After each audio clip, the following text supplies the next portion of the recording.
Hacking computers through viruses started because Microsoft would not fix problems with Windows 3.1. The computers crashed, locked up, and data and hard work was lost because of the flaws in the software. When Microsoft ignored all the complaints, some computer-savvy code writers started burying code in emails that infected computers in a way of getting even with Microsoft. They were trying to frustrate everyone so that they would leave the Windows platform, causing Microsoft to go out of business. Nowadays, there are many other reasons why there are hackers trying to get into our computers. We all know most of them, so we don't need to explain why. There are several things we can do to reduce the chance of being hacked. This deserves a good talk about.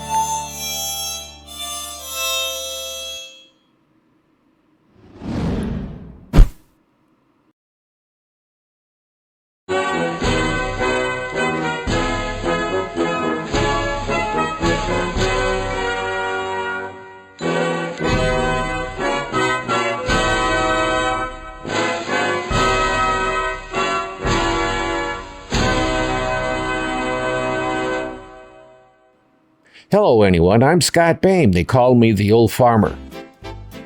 Whether you have a garden, all the way up to being a commercial farmer or run a business, conversationally we can say everyone has some type of computer or smartphone. Obviously, we don't want someone stealing our information, whatever kind it is. Personally, on my phone and editing computer, I have no personal information except for working on YouTube videos and the various email lists I have. Running on Linux is the best operating system if you want to avoid being hacked. I've had grandmothers using Linux computers and they would not give them up. They like it that I set up a desktop that behaves like Windows XP. There are desktop environments that can replicate any of the Windows desktops for click and drag. So if you don't want to run Windows anymore, take a look at Linux. Linux is the backbone that runs the internet and big business servers. Windows is starting to use some Linux in the software. It's that good. But as good as Linux is as a software, it's very hard for someone to get into a Linux computer. Let's be reasonable. If someone wants in, they will get in, if you are on the internet. But the more difficult it is, the less likely they will bother with it. They will just move on to an easier target.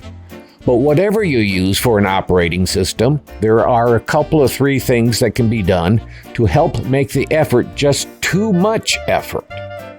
If they can get into your computer, it's too late. All you can do is figure out how they got in and fix the damage. Most computers have simple names and various people who use the computer and may have their own section that they use, and the other parts are invisible to the other users. The first thing that can be done is make sure that there's not a menu of the people who sign in, such as Bob, Mary, or George. Pick a name out of the Bible or some other very old book for the name of the computer. Turn off the menu feature and pick nouns that are not common for individuals to use. Then change out every letter with some kind of symbol, such as changing an S to a $sign. We want the user's sign-in name easy to remember, but hard to type in. So make it something that has a lot of substitute symbols in it. If you're into math, it could be pi out to 100 decimal places as the name, and when you can, change a number to a letter. The number one could have an L or an I replacing the number. Remember, I'm not talking about the password yet. This is just the name of the person signing in and the name of the computer. Now for a password, take an old street address from where you grew up and mix that with a pet's name that you no longer have. Plus, mix it with an old telephone number. Now substitute symbols for letters and letters for numbers and make it a long password, maybe 20 characters.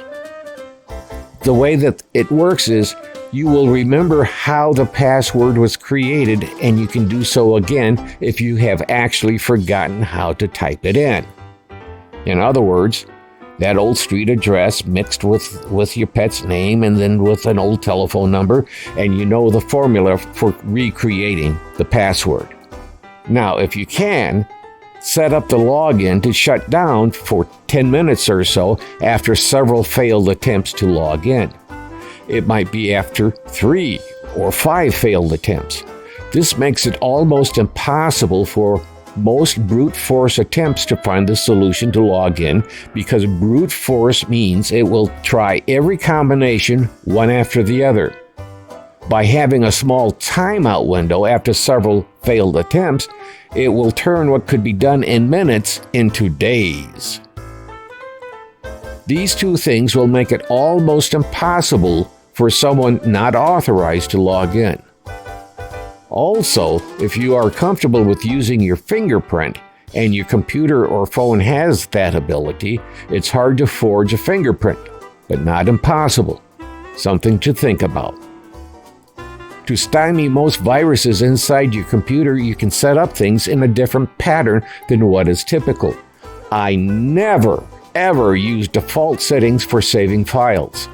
It's usually 2 or 3 levels through different folders before it's saved. Putting all your saved files in a different location will stymie most viruses. So put all your pictures in a graphics folder or directory that is sitting inside a folder called Master.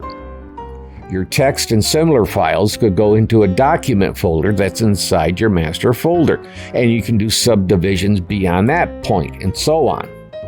Most computers and also phones have an option for at least a second location for either a hard drive or a memory card.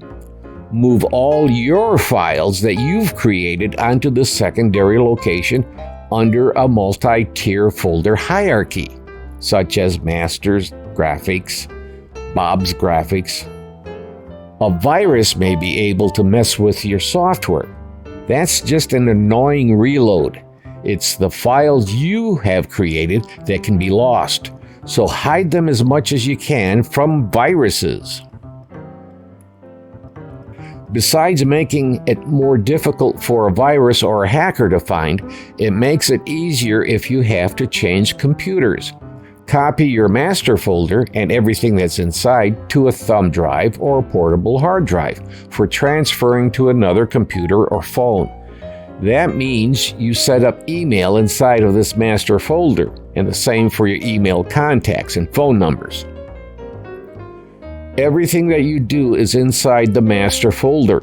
Now you don't have to look here and there for your files. And it messes up those who want to get inside your computer.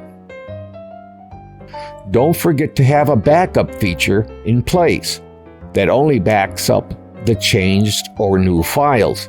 This way, if someone is holding your computer hostage for payment, you wipe and reinstall your software and reload your master folder, and then reset the programs to save within the master folder, thus bypassing the payment feature of the hostage situation. If you're Elon Musk, people will try whatever it will take to get into his computer and phone. So he has to take additional efforts to protect his information. In fact, for my phone, I refuse to do email on it. All I have are phone numbers and links to several internet sites. I don't even play games on my phone, and I have turned off everything I do not use, such as location and places to meet. My phone doesn't like it, but I really don't care what my phone wants. I decide, not someone or something else. So it protects me, maybe not perfectly, but again, I'm not Elon Musk. Thank you for watching. Before we go, thank you to our subscribers who helped us reach over the 1,000 subscription mark. It's very humbling to receive the support from our subscribers. Thank you. I will always try to give you accurate information, and I'm not worried if you disagree in comments. Just remember, youngsters may read your words. Well, this is the old farmer Scott Bain saying, be well, be safe, and be kind to someone today. Don't forget to click like, subscribe, share, or ring the bell buttons on the Original Old Farmer channel. We enjoy reading the comments that you leave, and they do help the channel, so keep them coming. And once again, thank you for watching the Original Old Farmer.